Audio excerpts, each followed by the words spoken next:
everyone relax. This is TOFOP. I'm Charlie Clausen. I'm Will Anderson. Hello, and thank you for watching. And you can watch, of course, these episodes. We forget to mention that sometimes, but we are in the studio.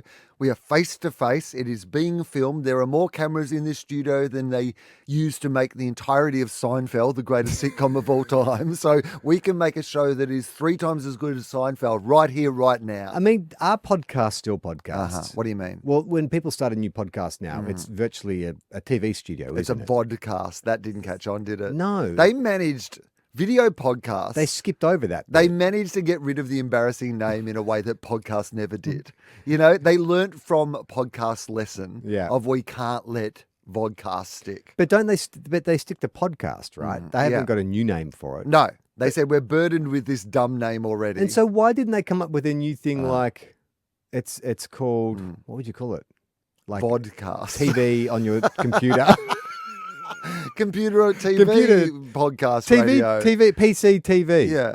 Politically bloody correct TV. Bloody political correctness gone mad, mate. Woke, bloody go woke, go broke. I'm a bloke. Actually, Chris oh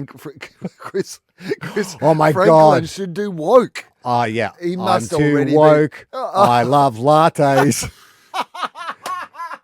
I've got an electric Maserati. I don't know. It's not that hard. We should do it. I mean, we should do it. We should do it. You woke. especially. You're the ABC lefty, so we should do I'm a woke. But I'm a woke. the kids know what that's, I mean, no one, or is it just for our generations? Yeah. I'm a woke. I'm a lefty.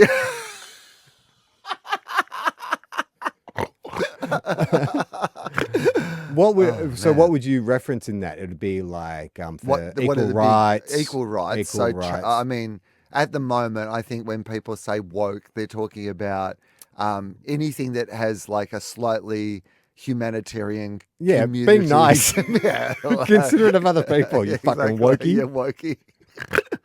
Go brokey, you wokey. I love cancelling things I don't like, things that offend me. I cancel them. That is a stereotype of the woke. The woke, the censorious left. The censorious left, yes.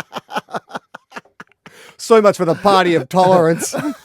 It's like, I love that one because it's like, when has that ever been like on the banner? We're the party of tolerance. Nah, but here's the thing that you've just got to know about. And I'm not saying we can't have nice things, but we can't have nice things because you can't have a proper debate or think that you can, when the other side won't obey the rules, when they don't care what weapons they use or whether they're going to hit you when you're down or whatever it might be, that we've got to be very careful that these, I think that particularly when it comes to woke, and look, this is just my dumb opinion that is based on nothing. But my vibe on the whole thing is, obviously woke was originally a word of the black community that meant to awaken and to be conscious of what was going on in society. And then it feels like it was adopted by sort of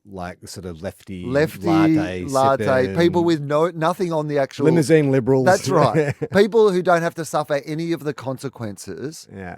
And it's the same thing with what happened with the voice referendum in Australia. It was run by people who I think were very well-meaning, but didn't consider that if it didn't go the way they wanted it to go, that they wouldn't be the people who suffered the consequences. The people who suffered the consequences would be the people who were already disadvantaged. And I think it's the same with woke because all woke is these days, that whole go woke, go broke or anti-woke is the same PC political correctness gone mad that we've been hearing for generations. Yeah. It just got rebranded. Totally. But the problem was this time, the left led with their chin a little, where they said we're woke, and they were using it as their own label. Yeah. So then it was just so easy for the right to say no, woke is like this thing, and it's like drag story time is woke, and whatever else they wanted to ascribe to this label. Is woke to PC gone mad like emo is to goth? Yes, it's just like for a new generation. Yeah, that's right. Yeah, I mean it's in the same way as the alt-right is to Nazis.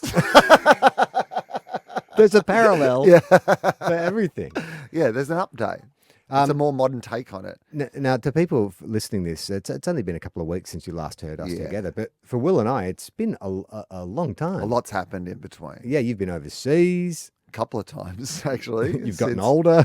I mean, both of us have gotten Well, older. no, but you've gotten. I don't Sounds thi- like I from don't what you think- were saying to me off air, it sounds like you're getting a lot older. I don't it's think accelerating. that you should be like pointing the finger at me as the only one in this relationship who is getting older. Dude, I have really, really felt it the last few weeks. I've been working on a show, Yes. and since Iona was born, I haven't really worked full time on anything. Not like and a big acting job. big acting job, Yeah. but like full time, like away from my family. Yes. That's all I'm focused on is work, and I'm fucking exhausted. Mm. Like I thought parenting was exhausting. It is, but parenting and also like working really, really long hours and not really having a break is also exhausting. But Yes. the energy that I used to have for this kind of shit, the appetite I used to have for like, I don't give a fuck. Like I'll start at 5 a.m. and finish at midnight and it'll be great. I'm just like, I'm just praying for a break. Just so a time where I can just like lie down. I woke up for some reason at 5 a.m. this morning. I had like ostensibly the day off or a day where we're going to be recording instead of working on my other This is job. what we do on our day On off. our day off. I know. And I was like, it's great. I'll sleep until like 8 a.m. I'll get up. I'll go for a walk. I'll come in. We'll do that. I wake up at 5 a.m. And it's like, I think my body is just in a constant state of like hypervigilance and anxiety. Well, I of course, I am getting older. I had to go and get an eye test yesterday, but it was just my regular, it's been a couple of years since you got your last one. You have to go and get your prescription done. And actually, can I tell you this? So there's so many just weird things about this. Firstly, I've been noticing this artist, like an outdoor artist, like a street artist. street artist, around Melbourne in various places. And you might have even seen this, like maybe if I describe this to you, it's I'm staying in Fitzroy at the moment, so chances are I have seen it. big mustachioed, Okay, I haven't seen it. It kind of is like if Mick Malloy met the Guzman and Gomez logo, but there are versions of this like face, and so the way that his art works is that he does this face, but it's different kind of. So it's a bit like the Andre Obey thing that Shep Fairy did, right? It's a bit, it's a series of people who are either different versions of this guy or guys who look like this guy. Okay. And they're popped up over town, and sometimes there'll just be one big image, and sometimes it'll be a series of them. But often it's like, what is the signature of it is that it is a lot of them in a row. Actually, you know what? Why don't we ask James? We should also introduce the audience to our new producer, James. Yes. Mike the Third has received a promotion. He's now the boss of podcasting, of all podcasting. He can fucking shut this show down in a heartbeat. I hope we were nice to him over the last couple of years. But I believe they're having a conversation off Not there even about fucking something listening. else. So that's okay. It's fine. I found what I need anyway. It's okay. I'm going to show Charlie. So this is the. Oh, right. So no, I haven't really seen this. Okay. So how would you describe that? Just seeing it for the first time. It's like Danny DeVito wearing a mullet wig. Yeah. Okay. That's true. And then done in a whole different and sunglasses on, and then done in a whole different range of colors and cartoon style, very cartoonish. That's right. And so it was appearing everywhere, like on street art, and I was just like, this is amazing. Like wherever I go all over Melbourne, this guy's got these big features. I don't know anything about who it is, but. And is it like that sort of guerrilla street art where it's like it's just painted directly onto the wall, or It's is it a hard bit to tell. more? It feels like it's been commissioned. Like a Okay, lot of the sure. pieces seem big walls Right. and seem to be untouched by other Graffiti artists or whatever. Yeah. So because it might be a big commercial sort of artist in that genre. I just don't know. It's like what I'm just discovering and just seeing it and noticing it. And so then yesterday, I go to get my eye test and I walk in. So what I just showed you there That's is your the doctor? corridor. That's your optometrist? Yes. What? No. So, I mean, not No. the guy. I thought your doctor was Danny DeVito in a mullet wig. I just walked in. It's like, this is the best advertising campaign of all time. It's like one of those magic tricks where you see it where they read someone's mind or they get someone to do something, but they've driven them past the poster. Yeah, they've been seeding it subconsciously. Yeah. And I've just been seeing this image all over town, and then suddenly I'm like, I need to get an eye test. And then I walk in and it looks like the guy from the poster. And if I go, you're the guy from the poster, he goes, your eyes are fine. Yeah, you're great. They don't see it. that was the bad test. business model for him, though. How does he get paid? It's a good point, actually. Unless he gets commissioned by the city. By the art. Yeah. Yeah, that's my street art. Makes most of his profit on street art. So he did 5 years of what do you call it, optometry school, and then like 2 years like, of art. this eye business is giving me nothing, but the art is working really well.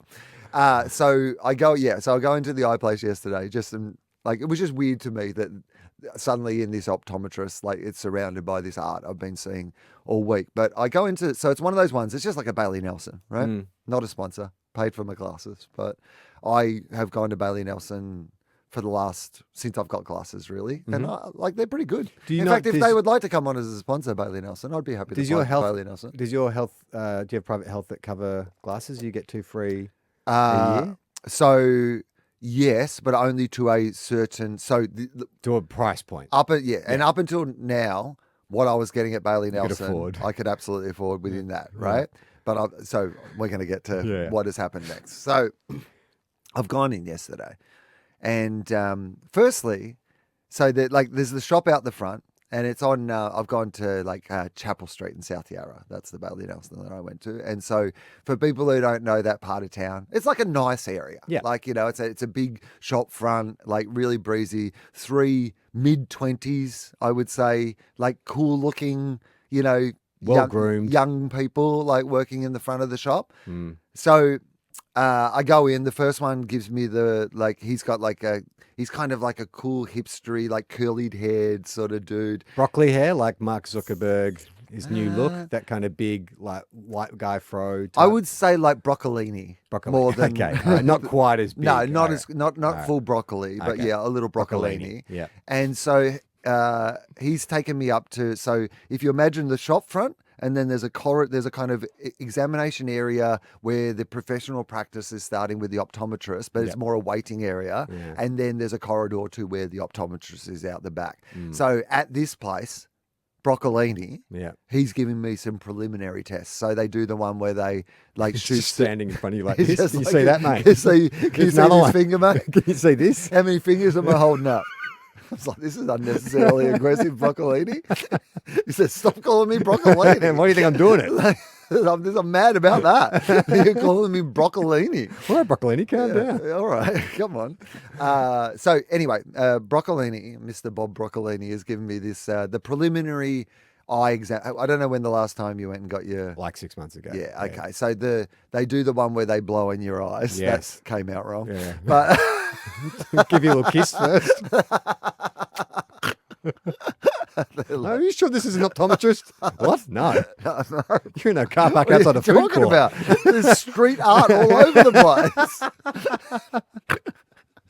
You're in an alleyway in Windsor. What are you talking about?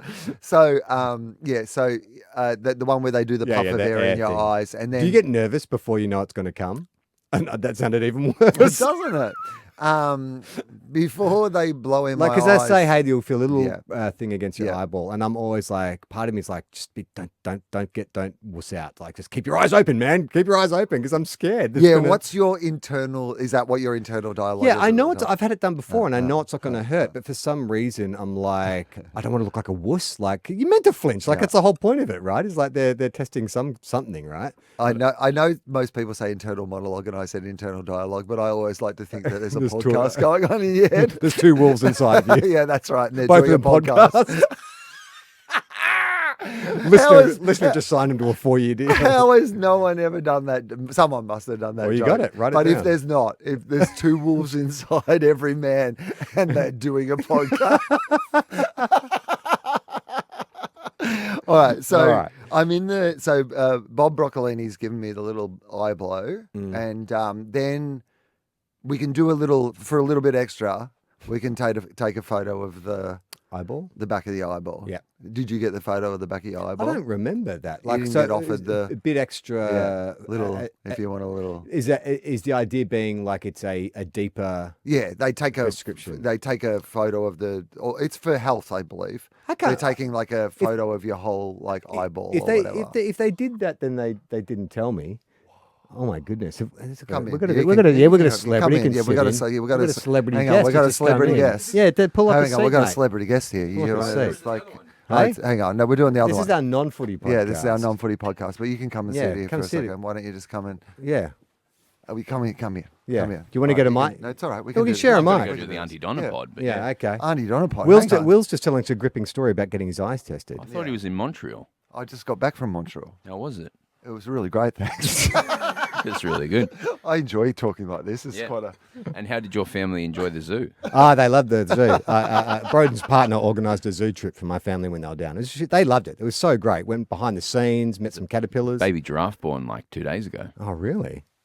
Well, could have held out for that. Didn't know that was coming. I used to do a comedy routine about. Oh, by the way, the egg and cheese from Hector's Deli. As good as it gets. As good as it gets. If Hector's Deli want to come on as a sponsor, again, like We've gone out to 3 sponsors in the first 20 minutes of I the show. literally just saw that Broden had the egg and cheese from Hector's Deli. Like, by the way, how quickly I recognised exactly what that was. There's nothing on that bag that denotes that it's from Hector's Deli.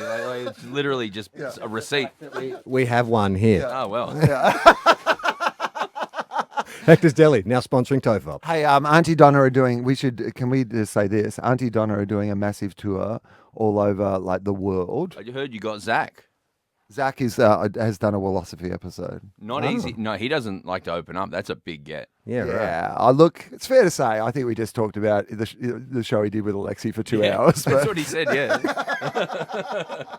That was like when I heard that he was doing that. I was like, nothing's more in Will's wheelhouse than than a David and Margaret, comedy. Will already pumped it up like months ago. Yeah. You saw it twice, right?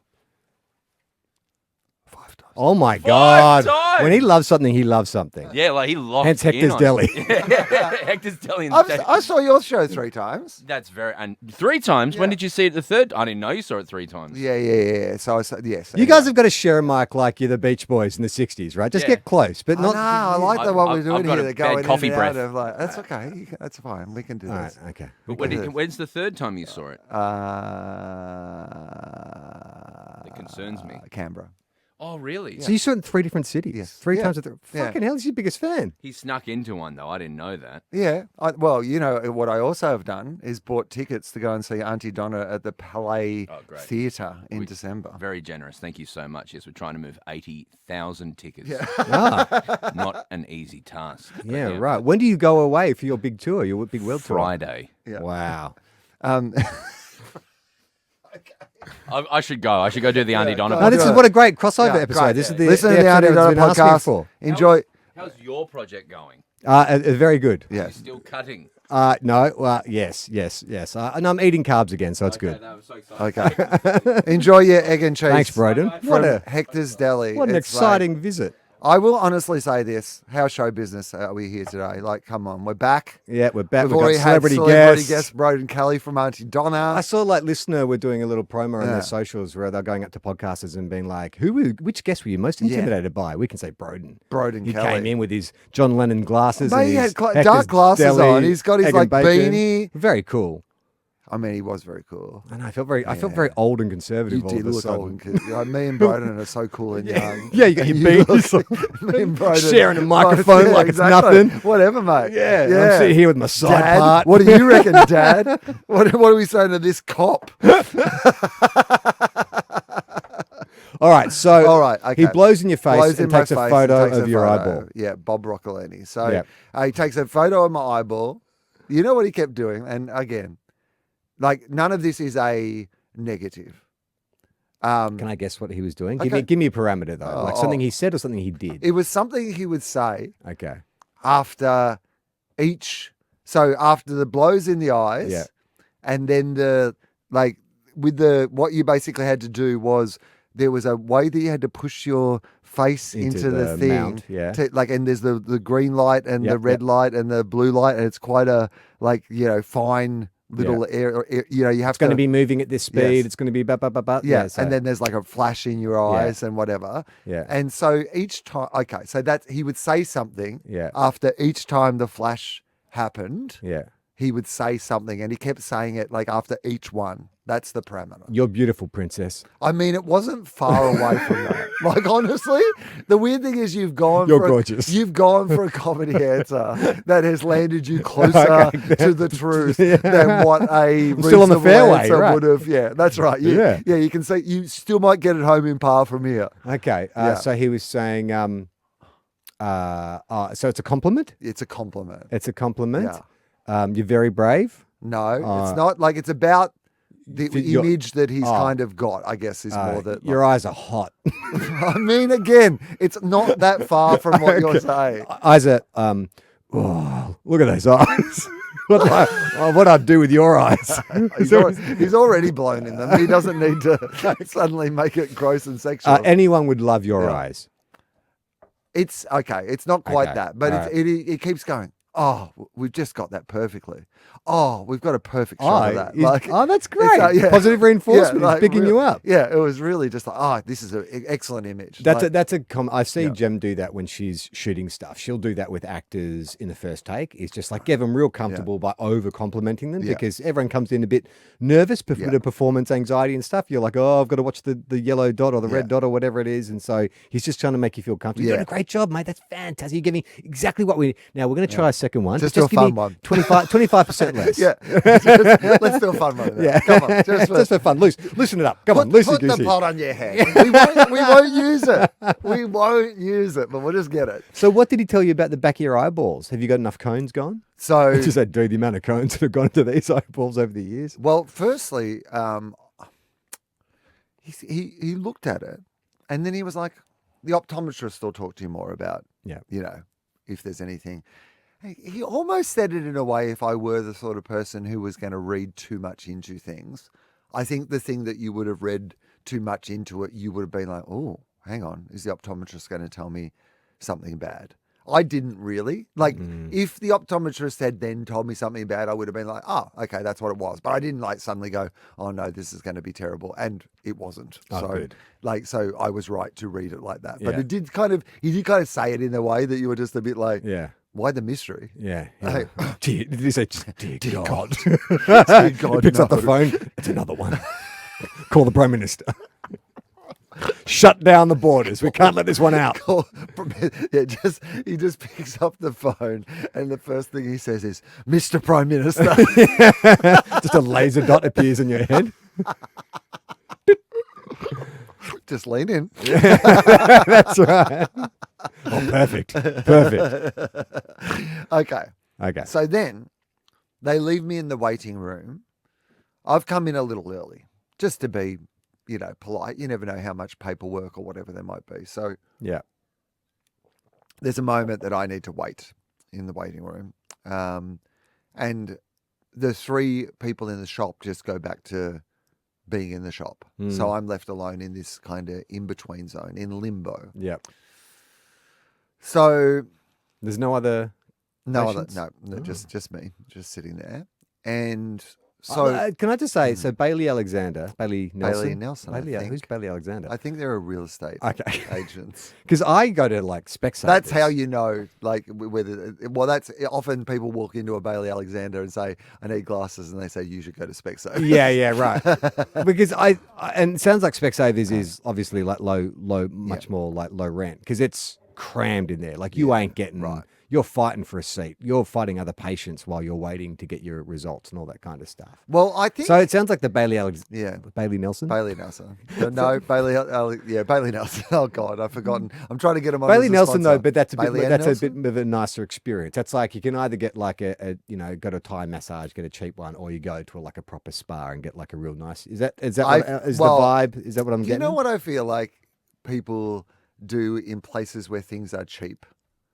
They go for the very cheapest option in a cheap place as opposed to going, hey, I'm in this place where something is cheap. What if I just go for a slightly more upscale option, which would still be cheap by ordinary standards? But you're like, I'm in the zone but they're of nice, saving pennies. So like, I think Bailey Nelson, and I think that was a thing we discovered on Gruen, that there's like basically like one sunglass company or two sunglass companies in the world that make most of the sunglasses, and then they all just get distributed in different ways, So, but for whatever reason, they have been the one that I have like, and there's like Oscar Wilde and all those sort of things. They're basically all the same. They're all the same version of something, right? None of them are super expensive. A pair of glasses will cost you $150 or whatever. Like, or often you can get two pairs for $150. That's right. I try and save my credits. I let my eyes get worse to save my credits because then I can get some sunglasses. If I hang on to these glasses for a year, I can use my credit to get some sunglasses. Yeah. So, like, I mean, this is the world of that sort of, cheaper But like, I like that. Yeah, it just like the vibe is kind of just that slightly upmarket. It's the Yochi of glasses, I reckon. Everyone's doing the same thing. Yeah. There's a lot of other frozen yogurt places, but for some reason, I like the vibe. There's of cool this Asian one. students in this one. Exactly. That's right. So I go back to. I'm just in the in between period, and to the point where the people in the shop kind of forget that I'm there. I become invisible. And so I just get to witness just the most fun little thing when one of the... With Broccolini and his co-workers. Broccolini and the co-workers. When one of the co-workers... Name all three of them. Give them pseudonyms right now. If one's Broccolini, Okay. just so I can get a picture in my mind. I'll give them all vegetable pseudonyms. Or code, of, okay. Oh, yeah, yeah, just code because names. because we're already in like that Yeah. world, I'm just going to make them all vegetables, if Yeah. that's okay. I reckon one of them is... they're all good vegetables. Okay. They're all like... Celery stick. I'm not going to say celery stick, but maybe something with that kind of that vibe of like a Clean, lean. lean, but then like a kind of Parsnip. No. no, not a parsnip. That doesn't Cucumber? feel right to me. No, not a cucumber. Like I think more something like even like a rhubarb or something. Oh, like, you know, okay, like sure. A bit fancy. Yeah, rhubarb. Yeah, I reckon Okay. a rhubarb. I Yep. reckon. Yep. And then the person that I'm going to talk about now, who I liked, very good vibe, like very comforting, very fun. Spud. This will come across a bit. I don't want to go with Spud just because, like, I feel like that feels a bit derogatory. Pumpkin. Sweet potato. Ah, nice. Yeah. Sweet potato. So sweet potato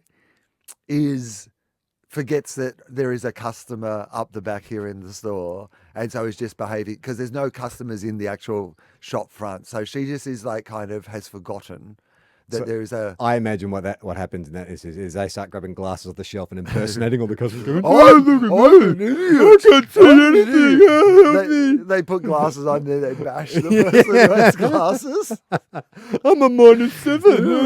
I'm a nerd. Pull their pants up really high. And you're like, I like to read books and see things. So, this is awful. No, what do they do?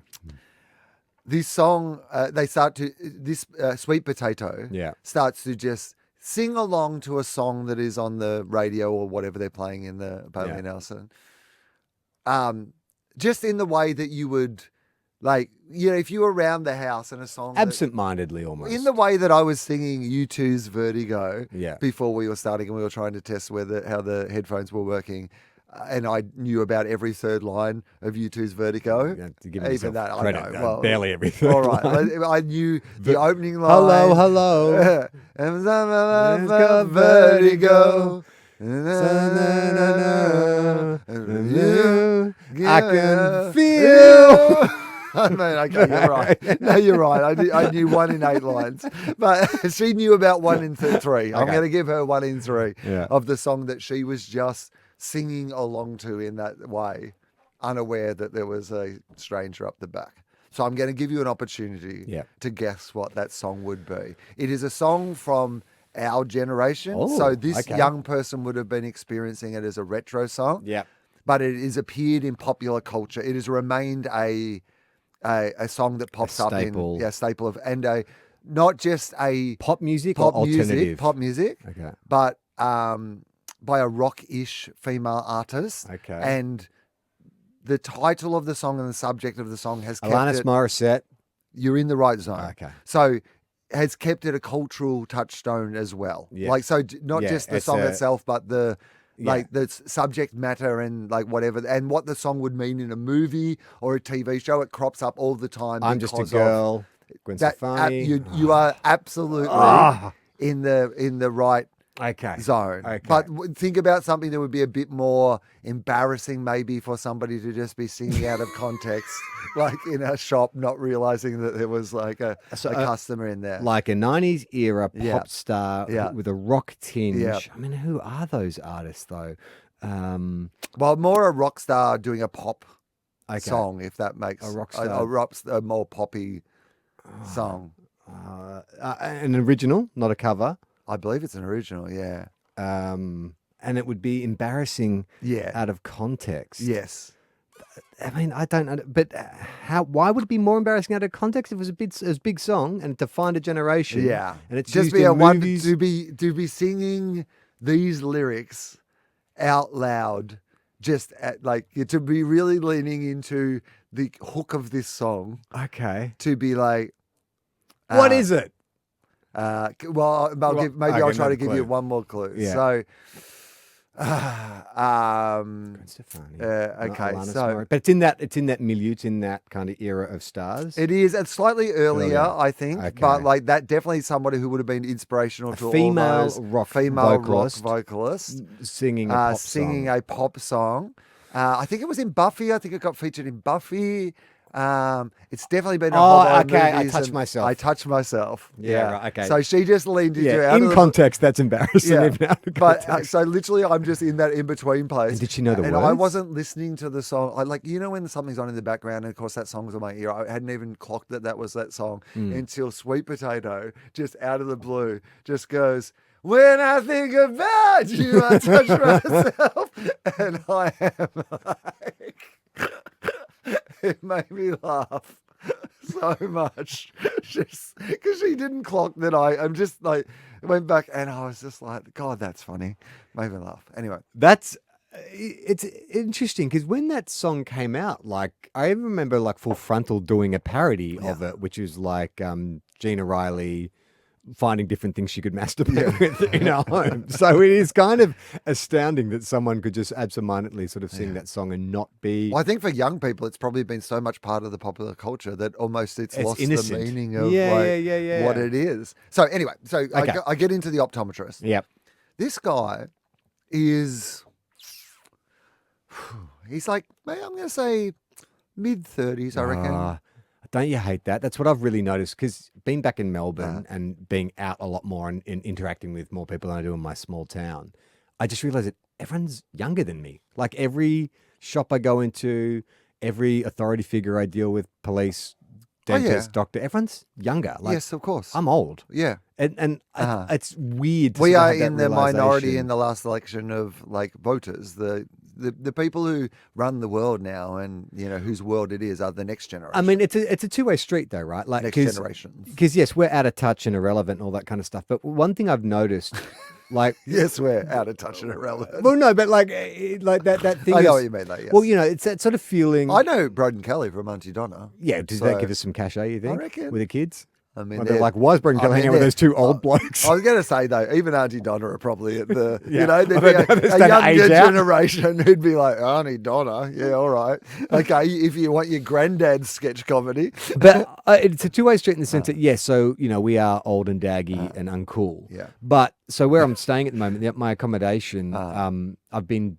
A retirement home. Well, no, it's not a retirement home. This is like a service department, but they have a reception centre. Yeah. And I've noticed that when I go down to like, I had an issue with the air conditioning, or could you book an extra night here or whatever. Typical old person problem. But I command respect. You're like, yes, sir. They want to get it done and they want to look after me. Whereas like for years, I felt like I was fighting for kind of respect. It's like, oh, I just had to get old. Yeah. And people are like, oh, this guy clearly has standards. This guy clearly needs the right temperature. I mean, seriously, like it was not the For his temperature. night sweats. It was rattling. And like it was the first night I got to Melbourne and I got in and I was like, oh God, it's making a noise. It really like a kind of rattle. And I was like, oh, I can't sleep with that. And so I went down and spoke to the receptionist and she was kind of like, oh, we can't send a guy up till tomorrow. I'm really sorry about that. All the rooms are booked. Are you okay for tonight? I said, yeah, it'll be okay for tonight.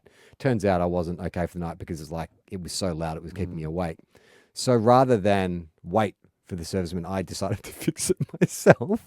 So I found the manhole cover in my apartment and I pushed it up and I found climbed up, found the air conditioning unit, like pulled over a chair and climbed up and realized it was the actual unit itself was vibrating.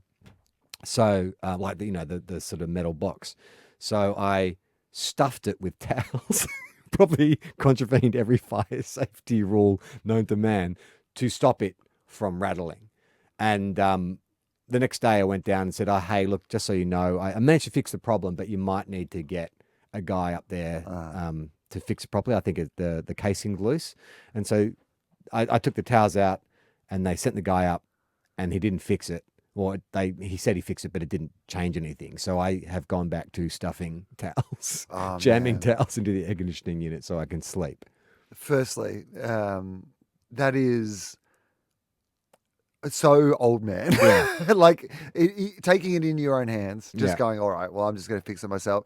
I recently, and I know this is just such a cliche, but I slept in a hotel with the light on because I could not work out how to turn it off.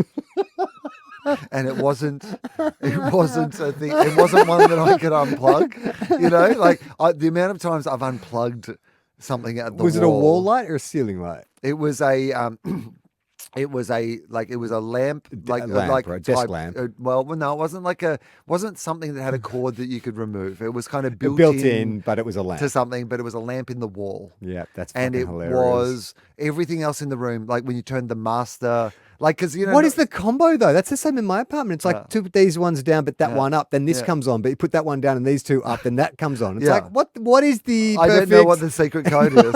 I could live in this place for a year, like, and I wouldn't know.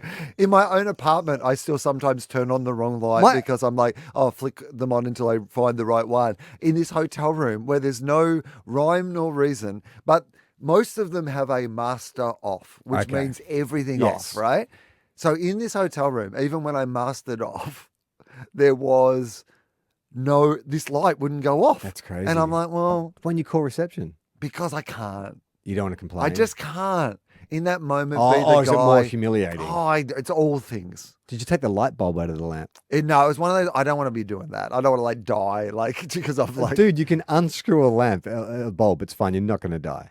I mean, that's fine for you to say, but I might die. That would be hilarious too. If they found you in your underpants, your hair's all like big. Comedian today, Wil Anderson was found dead in his hotel. Looking like Yahoo Serious. Looking like young Einstein. He died doing what he loved. Young Einstein.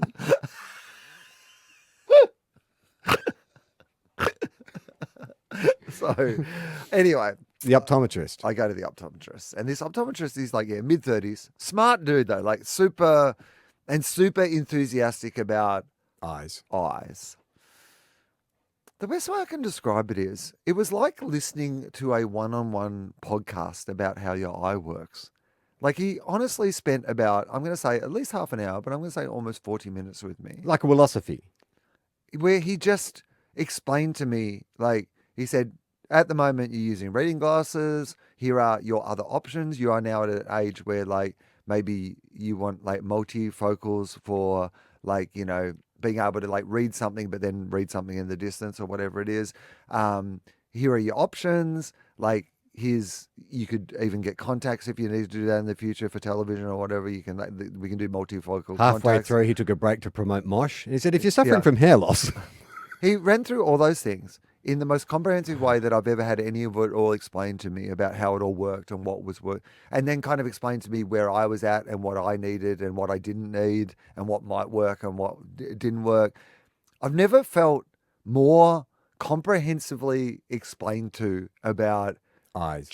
but also just what all it was like. That's what you get. It's the Bailey Nelson experience, well, man. What I was going to say is, Not a honestly, sponsor. Once again, not a sponsor. but could be, because this experience was one of the best sales experiences I've ever had in my life. Because you know what it really felt like? That he laid out literally every option for not just now, but for in the future and whatever, explained where you were in that process. And actually, in a lot of ways, and maybe part of this is just genuinely like that he's enthusiastic about it. Maybe some of it is like a sales technique. If it is a sales technique, I liked being sold to in this way because you really felt like you got this real sense of here's what's available, here's why it'd be good, here's why it wouldn't be good, what would work and not work with you, and then took the time to go, when do you read? What are you doing? And then like, well, you don't need this, or would explain, okay, so when you're on a screen, you're looking up, but when you're looking at like a phone, you're looking down, and how that'll work, and like, but then I was talking to him. And I've never felt more like I could ask someone questions. Again, like now that I'm saying this out loud to you, I'm starting to get a really like the whole experience. I feel like I've been subtly complimented because often he'd be like, "Oh, that's a really good question." When I would ask a question, great question, Will. Yeah, right. Like, and I now realize that maybe I've been slightly groomed into this entire experience, and in a minute it will become even more evident about that. But So he explained it all.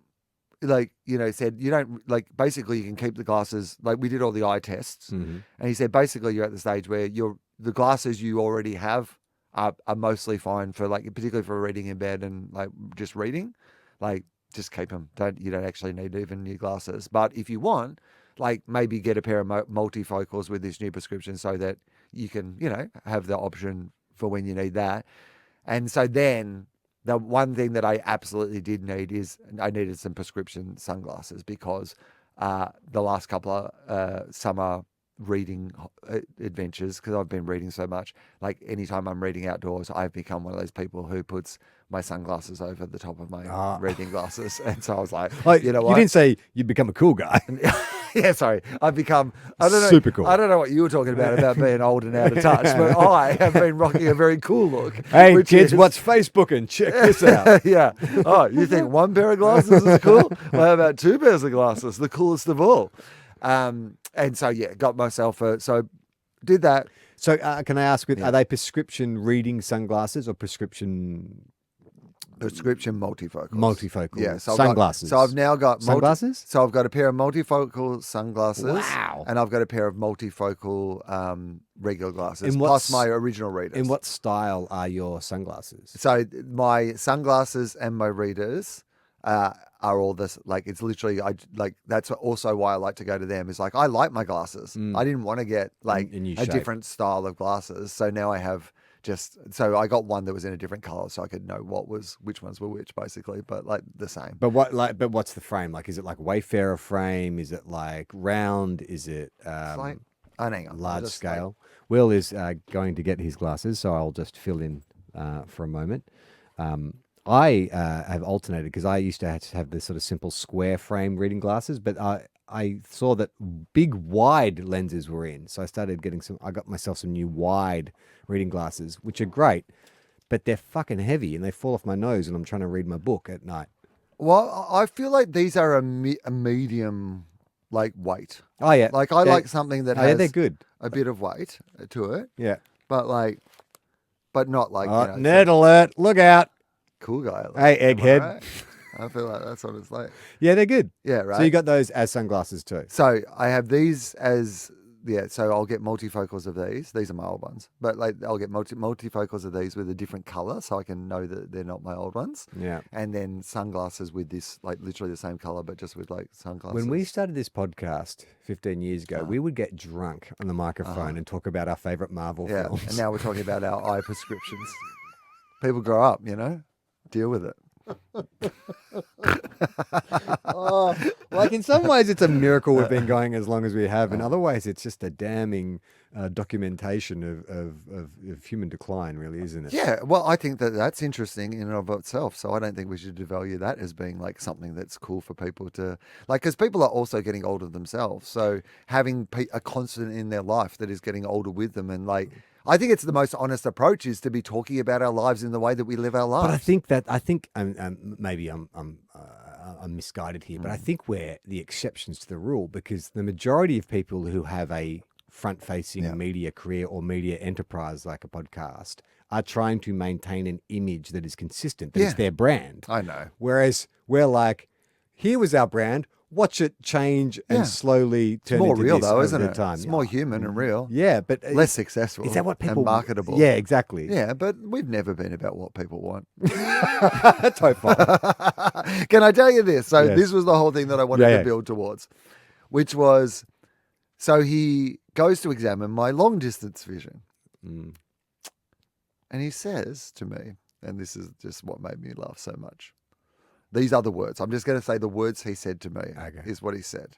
He said, "Oh my God, are you 50?" Like, he looks at his computer. Oh, nice. He looks at his computer in surprise, as if there's been a mistake. Yeah. As if he cannot believe what is going on. Yeah. He looks at the computer. Like, he looks at I do my little eye test. Yeah. He looks at his computer, Charlie. Yeah. As if he cannot believe what is happening. Yeah. He says, "Are you 51? And I say, "Yes, I am 51. And he says, "Oh my God, with your long distance eye vision, you could fly a plane."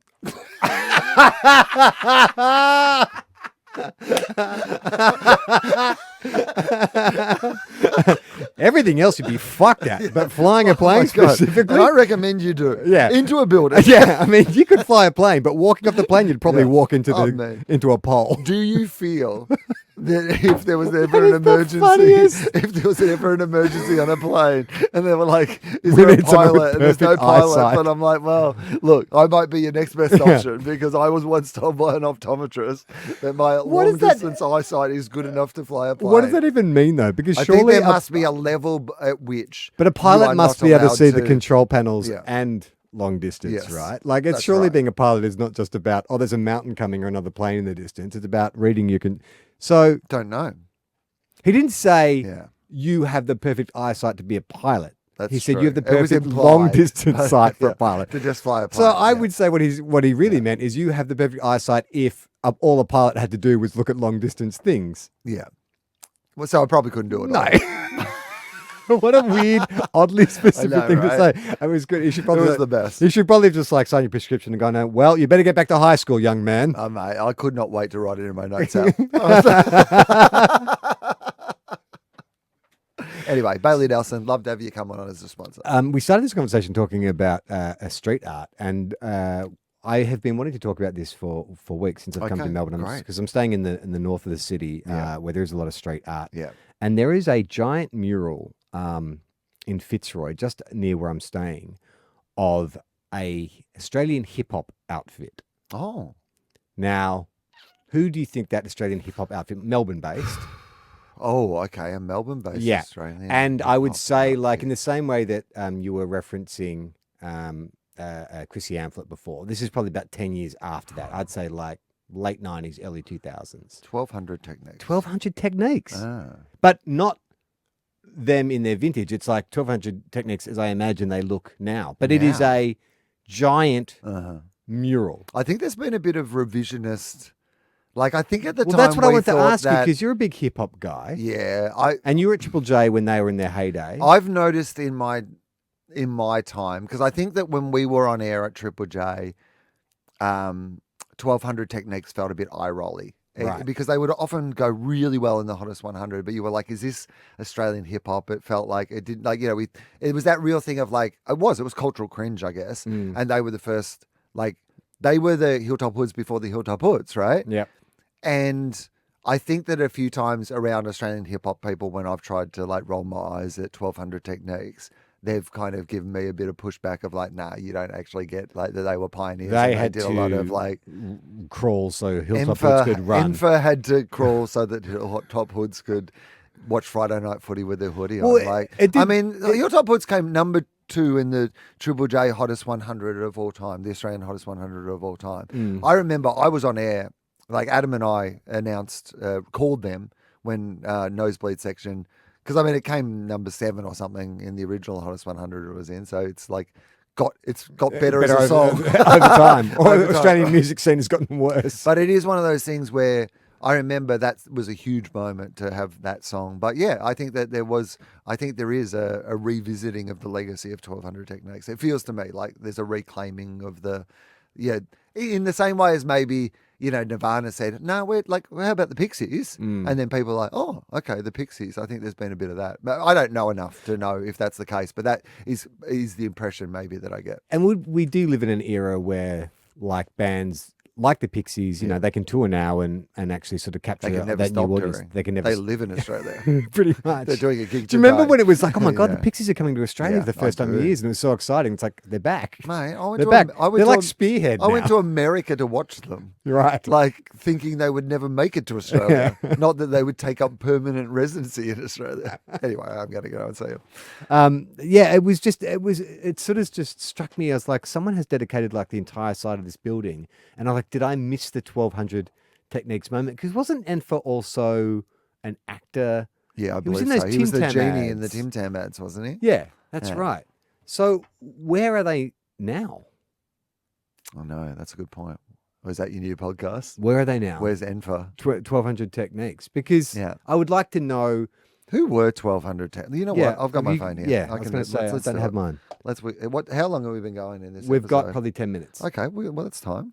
That's time for us to find out about 1200 techniques. Because I just want to know, like, because I know they had that one song, Karma, right? Yeah, Karma was like their biggest Karma. hit, I reckon. And they had another one that what Yeah, was it with the there was. Puppets music video? Because the guy who directed that music video is Michael Gracie, who's made the Better Man film, the Robbie Williams Is one. that right? So that's why it got me thinking. Is Yeah, like, oh well, okay. Michael Gracie, who made their first music video, has gone on to Yes. become. So did I miss a trick with 1200 Techniques? I don't really remember the punchline as much as who was that other one? Who was the Limp Bizkit of Australia? 28 Days. Yeah, 28 Right? days. That's right. So I remember there was a bit like, you know, there was a bit of a kind of eye roll around them, but I don't feel like they have been re-embraced. Okay, so I'm just I don't trying see to any find- murals of 28 Days down in Frankston, Oh, which is where I God. believe they were from, because they had to escape. They went back because they had to escape the fishbowl. Because, well, I don't know if you know this, but the Cooper's was ice cold and it was sold from a supermarket that keeps its prices down. Okay, here we go. 1200 techniques. But this day is not pretentious or fake. Oh my God, you know too much of that. 1200 techniques Yeah.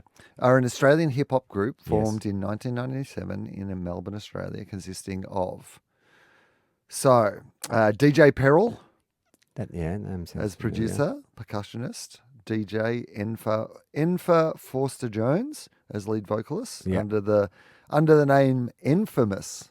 Yes, I knew Yes. Oh, did you know that Enfa was short for that. infamous? I did. Did you know his real name was Enfa? apostrophe fa F-A. Well, Yeah. is the mus spelled M-A-S or is it Nfamas. M-A-S? Infamous. And Chemstar, DJ Peril's brother. So, whilst primarily being in the genre of hip hop, they drew influences from other genres, including rock, funk, soul, Yeah, electro funk. drum and bass, electro jazz, and Bit of backbeat. spearhead about him, wasn't Michael Franti? You could see some influence there. They released their debut studio album Choose One in March 2002. So this is slap is bang their- in the middle of yeah. Adam and I doing breakfast on Triple J. All Music's Jody McGregor wrote, although Australia had an underground hip hop scene starting in the late 80s, it wasn't until 2001 that it began to be recognised by the mainstream of Australian music. 1200 Techniques were an important There you part go. of that movement with charting singles, appearances on TV shows like John Safran's Music Jamboree, Oh, yeah. and a sound that contained an eclectic blend of rock, dance, and funk influences that went over the Australians unconvinced their country had a place of producer of quality hip hop music. Did you interview them? Did they come into your studio at all? Do you remember? Yeah, I reckon they probably. Or Big Day did. Out, maybe. I'm just going to see if there's anything. What were their singles? Karma? Okay, all right. Yeah, we're going to have a look at the. Here we go. So, well, they had a couple of albums. Here we go. So the songs that got released, 2001, Hard as Hell. That kind of sounds familiar. So Karma, what goes around. So Yeah. that's the kind of biggest hit, I think. Eye of the Storm. Do you remember that? Vaguely familiar. Where you at? Where you're at, not where you at. where you're at. Very different. Where you at? Where you are at. Where you are at. You like Y-O-U apostrophe R-E. Fork in the road, time has come. Flow is trouble. Oh, so in 2015, Here we go. they released a single called Flow is Trouble featuring Ghostface Killer. All right. Yeah. So they're still around. Well, that was 2015. So I've got to I suppose say, it's a while since my then, but- impression of Melbourne since I've been back is I've really enjoyed it, especially sort of staying north. I was always a south of the Yarra kind of guy, but sort of staying in the north. And there seems to be a real kind of like in Fitzroy, there are so many like bands. Like I hear music all the time, especially on the weekend. My accommodation, I think, is the number one accommodation for Hens Nights and Bucks weekends. Like every fucking okay. weekend, there's a party happening somewhere in my building. Like the very first night I got in, like literally checked my bags in, and there's a supermarket next door, so I thought I'd get some supplies. And when I came up, there was 8 of the drunkest mums gone wild in the elevator, and it's been consistent every weekend. I've had 3 people knock on my door getting the apartment wrong because they're so fucking drunk. Like people just knock on the door and be like, "Oh, sorry mate, sorry, I thought it was at this place." So, but it feels like there's a scene happening in Melbourne. Would you agree? I like there's it. some kind of I think the vibe is good. Because everyone Like, told I me hear- that Dan Andrews destroyed Melbourne and it sucks and everything's fucked. I mean, I don't know about any of that sort of stuff. And I know that I listen to a lot of football podcasts where they always seem to complain about how, like, Everything's fucked and there's no everything's money. fucked and everything's wrong and Yeah. whatever.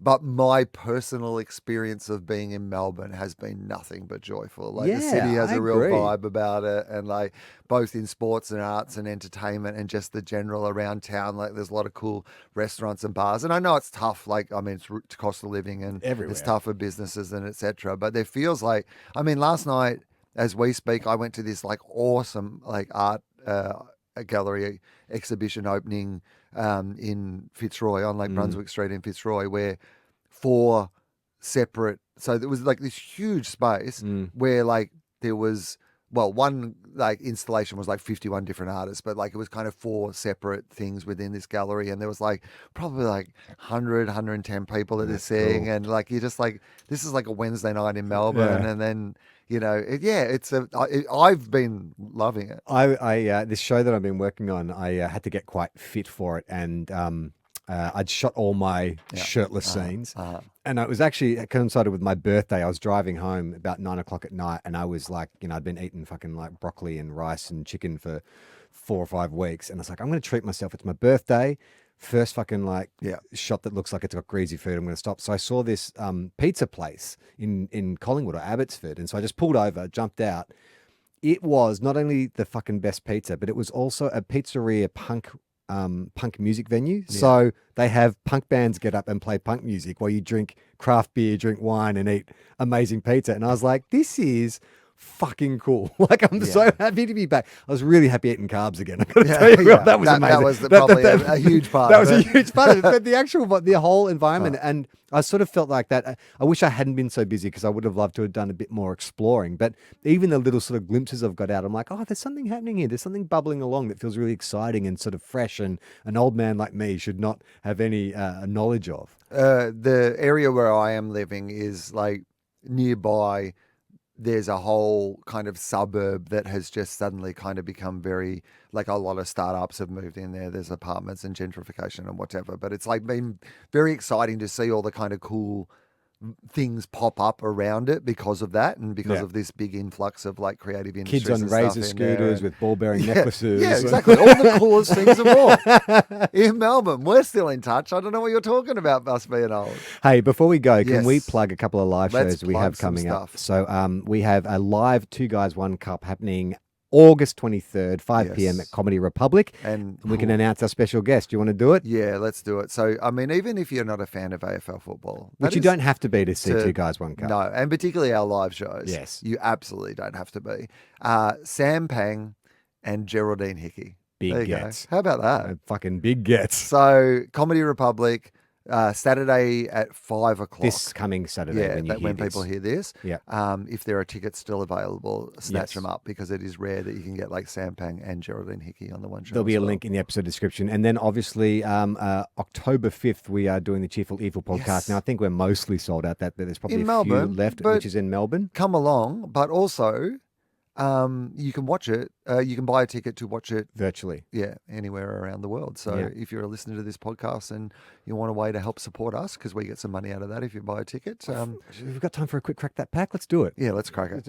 Yeah, we'll just do a quickie. Does James know how to play the jingle? Let's crack the Hexters Does pack. he? Oh well. Some things change. Some things never change. Because we've been talking about Hector's. Oh, there we go. Look at that. Hey. Because we've been talking about Hector's Deli anyway. Yeah. Completely unrelated, but what a beautiful arc it has been in this episode. Broden came in with his Hector's Deli cheese, and I mean, honestly, have you ever had this? Like, speaking of carbs, if you ever want to have, it's like the I'm nicest. going to go there on our Yeah. break. So Is Hector's it far Deli from here? Oh yeah, I mean, but you're not going to be able to get the breakfast. They'll be out of breakfast by All now. right. So, however, this is a cookie that Mm. they have at the Hector's Deli, Hector's Bakery. I've never tried it before. Just Okay. saw it this morning when I was getting a cup of Ooh, coffee. salted chocolate. And so I just thought, you know what? I'll just go with that, and I'll bring it in for a crack sorry. that pack. So that's right. I have to go with the chocolate. That's right. Yeah, no, do it. I'm so into Right. this. All right. Charlie's eating at the moment. And so what I want to mention actually while Charlie is eating here at the moment is that absolutely coincidentally, but hilariously, on one of my favorite podcasts in the entire world, Jimmy Pardo's Never Not Funny, they have started doing a segment where they have been. So they've always eaten things on the show in different ways, but they have been eating biscuits or cookies, specifically Oreos and all the different flavored ones recently. Can we sue? And no, and they've got a jingle that they play over the top so that the eating sounds are not. And I was like, yeah, we should have thought about that. Well, we can do that. To do. Okay, so while you eat it, I'm going to say I think it's a pretty good chocolate chip biscuit. I think the flavors are good. I think the balance of sweet and salty is good. Where I'm marking it down is texture. I literally had a chocolate chip cookie yesterday when I left a cafe for lunch. And the reason I rated that one higher than this one is because I just like it a bit crunchier. This is a bit too gooey for me, but still a good biscuit. I think it's a solid B to B+. I like that even though I'm not like a huge nuts person. That's not what she said. I'm a long nuts person. Happens as you get older. I think a chocolate chip cookie that has like some sort of nut in it is a good option. So I'm going to rate it slightly higher. Is there nut in this for that? one? Oh, did you not get a bit of nut? didn't get Have another nut. little bite because like you got to find a little bit with like some nut in it because I think the nut gives it a little. So it's only a little bit of nut, but I think the nut gives it a little different. I think all the nut. Oh yeah, I got it. You got some macadamia? nut? Yeah, maybe like a macadamia or something. There's some sort of like exotic nut. I think it's good. I still don't love it. I think it's a good solid. I wouldn't be disappointed. What would if I you got say? it B. Yeah, I would say like even maybe a B+, but like a B or a B+ is what I'm saying because I'm the same as you. I'd like it crunchier. Yeah. Like it just, I don't. If you're a person who likes a softer cookie, you're gonna love this because the flavors. The flavors are delicious, right? It's a good balance of flavors. I get the feeling that suddenly you take this segment very seriously. I've never noticed it before. That felt very earnest. Look, if you love a gooey cookie, you're going to love this. Order now. No, I love it. I love your integrity and I love your enthusiasm. But that is TOFOP for this week. And I am going to finish this biscuit off air, so that I guess maybe I've got to give it a B+. I'm Charlie Clausen. I'm Wil Anderson. Motherfucker!